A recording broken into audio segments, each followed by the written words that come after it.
La revue de presse de Julien Herpin. Bonjour Julien. Bonjour Jean. Ce matin dans la presse, on parle des parrainages avant la présidentielle. Oui, un dossier de Presse Océan ce matin qui parle de ces maires très courtisés.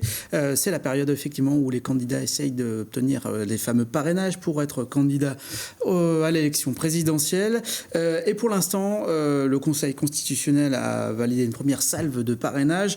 18 élus de Loire-Atlantique ont donné leur parrainage. Dans le détail, Presse Océan nous explique que 10 pour l'instant vont à François Fillon, 5 à Benoît Hamon et 3 sont répartis entre Emmanuel Macron, Antoine Vechter et Michel Alliot-Marie. Presse Océan qui donne également la parole aux soutiens locaux de ces candidats qui vont à la pêche à ces parrainages, et c'est difficile de convaincre les élus encartés et difficile aussi de convaincre ceux à qui on fait du chantage à la subvention. C'est Michel Beaupré de l'UDB qui explique ça, et tout est fait pour favoriser les grands partis selon eux.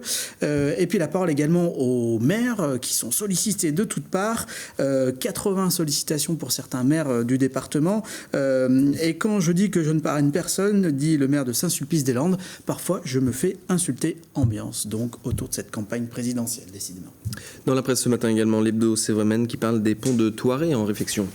Oui, on en a parlé évidemment sur Télé Nantes. Depuis le début de semaine, les ponts de Thoiret sont fermés à la circulation et l'hebdo Sévremen a mené sa petite enquête pour connaître les conséquences, notamment pour franchir la Loire, ce qui est important pour les habitants du Sud-Loire. Ils ont donc fait le test pour voir si les trajets vont se rallonger du fait de ces travaux.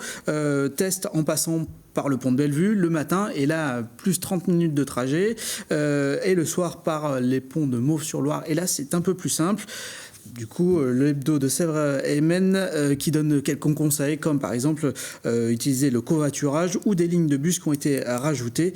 Ils ont également été voir les restaurateurs de la Divate qui pour eux pour l'instant tout va à peu près bien. Tout va bien également pour le FC Nantes qui a ramené un bon point hier soir.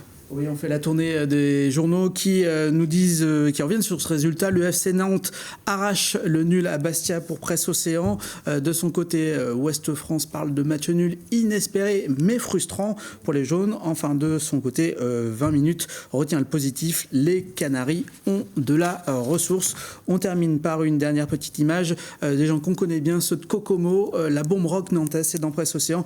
Kokomo qui sort son premier album et qui sera en concert le 3 mars, c'est vendredi à Stéréolux. Voilà, big up à Kevin et son collègue Warren. Merci Julien.